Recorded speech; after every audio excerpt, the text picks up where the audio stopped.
Hello भाइयों, जय हिंद। मेरा नाम है विष्णु शर्मा और मैं अभी SSGD 2024 के थ्रू ITBP में सिलेक्टेड हुआ हूँ। मार्क्स की बात करें तो मेरे मार्क्स थे 151 आउट ऑफ 160, जिसमें से मेरे रॉ स्कोर थे 144। ठीक है भाई, तो हम आगे बात करते हैं। आज की जो वीडियो है बस सिर्फ इसलिए कि आप एक हफ़्ता बचा है आपका, 4 फरवरी से आपका एग्ज़ाम है, तो आपको क्या स्ट्रेटेजी रखनी है इस एक हफ्ते में जिससे कि आप भी मेरी तरह और मेरे से और अच्छे स्कोर कर पाएँ। ठीक है, तो भाई स्टार्ट करते हैं। तो स्टार्टिंग करते हैं हम शुरू में। कुछ भी नया नहीं पढ़ना है आपको इन एक हफ्तों में। आप जब यूट्यूब वगैरह पर कुछ वीडियो वगैरह सर्च करते हो पढ़ने के लिए, तो उसमें कई वीडियो ऐसी आ जाती हैं जैसे कि उस पर लिखा रहता है कि यही आएगा आपके एग्ज़ाम में, इसको कर लो तो सब हो गया आपका एग्ज़ाम वगैरह वगैरह लिखा है। तो ऐसी किसी भी चीज़ पर आपको नहीं जाना है। ये सब बस अपना व्यू अट्रैक्ट करने के लिए होती हैं, तो ऐसा कुछ नहीं है सारा। अब ठीक है भाई, पहली चीज़ हो गई कि कोई भी नई वीडियो वगैरह नहीं जो डाली जाती हैं। दूसरी चीज़ है सिर्फ रिवीजन। आपका जो एक हफ्ता ही आपको बस रिवीजन के लिए मिला है। जो आपने साल भर में पढ़ा है, जब से भी आप तैयारी कर रहे हैं, जो आपने पढ़ा हुआ है उसको बस रिवीजन करना है भाई।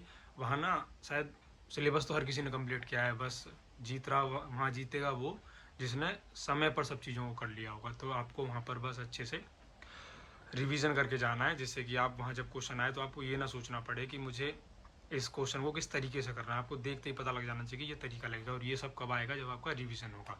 सब्जेक्ट वाइज बात करूँ मैं रिवीजन की, तो सबसे पहले रीजनिंग की बात करते हैं। तो रीजनिंग के लिए बस आपके जो सिर्फ टॉपिक कमजोर हैं, जिसमें आपकी गलतियाँ हो रही हैं, सिर्फ उसके कुछ क्वेश्चन लगा लीजिए। 50-100 क्वेश्चन यूट्यूब पर बहुत आसानी से मिल जाएंगे। रीजनिंग में इतना कर लीजिए। फिर आगे बात करते हैं हम मैथ की। मैथ में भाई आपको जो फॉर्मूला, हर चैप्टर में कुछ ना कुछ फॉर्मूला है। जैसे परसेंटेज है, 12% कितने में खुलता है, 15% कितने में, जब फ्रैक्शन में खोलेंगे तो ये सब चीज़ें आपको बिल्कुल सामने दिखेंगी। एक बच्चा होगा जो 12/100 करेगा, 15/100 करेगा, एक बच्चा वो होगा। और एक बच्चा होगा जो 12% देखते ही बता देगा कि 3/25 है, ये आंसर है, फ्रैक्शन में खुलेगा। तो बस आपको वो वाली अप्रोच करनी है कि आप देखते ही पकड़ पाएँ। ठीक है, मैथ में आपको बस अच्छे से फॉर्मूला वगैरह रिवाइज कर लेने। फिर आप बात करते हैं हम इंग्लिश और हिंदी की। तो मोस्टली बच्चा मुझे लगता है कि हिंदी ही चूज़ करता है, तो उस हिसाब से हिंदी में आपको शब्दांश जो आपकी है वो बहुत अच्छी होनी चाहिए। शब्दावली बहुत अच्छी करके जाओ, वो रिवीजन से ही हो सकती है भाई। और जो उसका वो बताऊँ लेवल जो एग्ज़ाम का है, हो सकता है कोई बच्चा इसमें पहली बार दे रहा हो, तो लेवल यूपी पुलिस का अगर आपने एग्ज़ाम दिया तो उससे भी हिंदी थोड़ी हल्की आती है, उससे भी बहुत काफ़ी हल्की आती है मैं कहूँ तो। ठीक है, तो भाई अच्छे से आपको बस रिवीजन करना है, आपका अच्छा जाएगा एग्ज़ाम।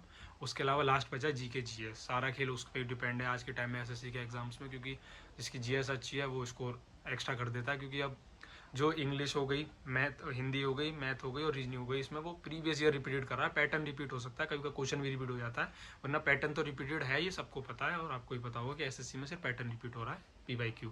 GS की बात करें तो उसमें अगर करंट अफेयर थोड़ी बहुत आ जाती है, वो सब 4 फरवरी से ही पता लगेगा कि एग्ज़ाम में क्या हो रहा है।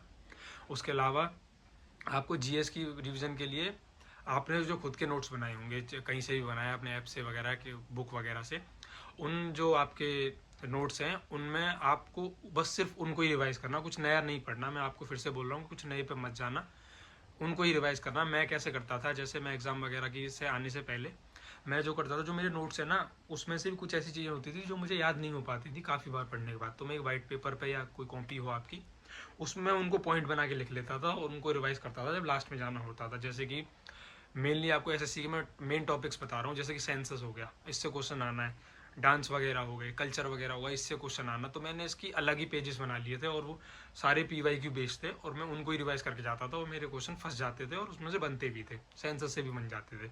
तो आपको वही अप्रोच करनी है कि क्या पूछा ज़्यादा जा रहा है। ये हो गया भाई। इसके अलावा आपने क्या क्या चीज़ें कर ली, देखा जाए तो रिवीजन कर लिया हमने, ठीक है, और नया कुछ नहीं पढ़ना है। तीसरी चीज़ की बात करूँ तो मॉक देने के लिए, मैं भाई हफ्ते भर में, एक हफ्ते में एक मॉक दिया करता था और जो 6 दिन बचते थे मैं सिर्फ रिवीजन करता था। मेरा हमेशा फोकस रिवीजन पे ही रहा। और मॉक किससे देने चाहिए, तो मुझे लगता है RW और जो टेक्स्ट बुक की ऐप है उस पर ठीक मॉक आते हैं। और मैं बेस्ट मानूँ तो RW बेस्ट है, सब चीज़ें उसमें एनालाइज भी अच्छे से कराते हैं, आंसर्स भी देते हैं फिर बाद में। तो मुझे RW बेस्ट लगता है, उससे पता ही लग जाता है बच्चे RW बेस्ट मॉक देने के लिए। और भाई आपकी इच्छा है, आपका अगर सब कुछ तैयार है तो आप रोज़ एक मौके दे दीजिए, 2 दे दीजिए, जो आपको अच्छा लगे। वरना मैं तो भाई हफ्ते में ही देता था मौक़ों को। ठीक है भाई, ठीक है। इसके अलावा बात करते हैं हम टाइम मैनेजमेंट के लिए। सारा खेल भाई आपको मैं बोलूँ तो वहाँ ना आता हर किसी को होगा, हर किसी ने सिलेबस किया, हर किसी ने शायद रिविज़न भी किया है। बस केस है सारा वहाँ की, वो टाइम को मैनेज कौन कर पाता है वहाँ, जो सही समय में क्वेश्चन को कौन कर पाता है। ठीक है, तो टाइम मैनेजमेंट का बहुत बड़ा रोल है आपके SSC एग्जाम्स में, बता रहा हूँ आपको। ठीक है। तो टाइम मैनेजमेंट, और जिसके अब मैं बात करूँ अगर हम पेपर को कैसे मैं अटेम्प्ट करता था, तो मैं सबसे पहले करता था जीएस, उसके बाद हिंदी, उसके बाद रीजनिंग, और उसके बाद लास्ट में करता था मैं मैथ। ठीक है भाई। तो रीजनिंग वो जीएस की बात करूँ तो मैं जीएस में टाइम लगाया करता था 5 मिनट के लगभग, मैं बता रहा हूँ बिल्कुल एक्यूरेट नहीं, 5 मिनट हम जीएस को देते हैं। हिंदी को अगर हम 10 मिनट देते हैं तो हिंदी को 10 मिनट दिए, और 18 मिनट मान के चलता हूँ मैं, 20 सवाल जो रीजनिंग आएंगे उसके लिए 18 मिनट दिए हमने, और फिर जो 22 मिनट बचे हमारे वो हमने किसको दे दिए, मैथ को दे दिया। अगर इनको जोड़ूँ तो मैं 18, 22, 40 मिनट ये हो गए, और फिर 15 मिनट उसके 55 मिनट हो गए। अभी हमारे पास 5 मिनट बचे। ये 5 मिनट आपको किस लिए यूज़ करना है, जो आपने कुछ क्वेश्चन छोड़ दिए होंगे उस दौरान पेपर करने के दौरान, वो उनको अटेम्प्ट करने के लिए। और एक और चीज़, जब आप क्वेश्चन कर रहे होंगे तो ऐसा नहीं है कि आपको किसी एक क्वेश्चन के ऊपर स्टिक हो जाना है कि नहीं भाई मैं ये करके ही मानूंगा, ऐसा गलती मत करना भाई।